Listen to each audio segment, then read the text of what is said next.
साताऱ्यामध्ये प्रियकरानं प्रेयसीची हत्या केल्याची घटना समोर आली आहे। वैद्यकीय शिक्षण घेणाऱ्या प्रेयसीला इमारतीवरून ढकलून दिलेलं आहे। साताऱ्यामध्ये ही धक्कादायक घटना घडलेली आहे। कराड शहरामध्ये ही घटना घडलेली आहे।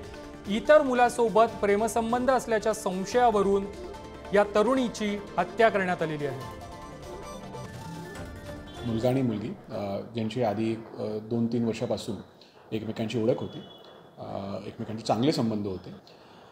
शिक्षण घेत असताना यांच्या दोघांमध्ये संबंधांमध्ये काही वाद निर्माण झाले। शेवटी त्या मुलांनी त्या मुलीला जिथे ते राहत होते त्या ठिकाणीवरून त्यांनी त्याला ढकलून दिला आणि ती पडल्यामुळे नंतर तिचा उपचार घेत असताना त्याची मृत्यू झालेला आहे। तो जो आरोपी आहे तो आरोपी सध्या आमच्या ताब्यात आहे। त्याला किरकोळ जखमा आहे। त्यांच्या अनुषंगाने सध्या आम्ही उपचार करून घेतोय।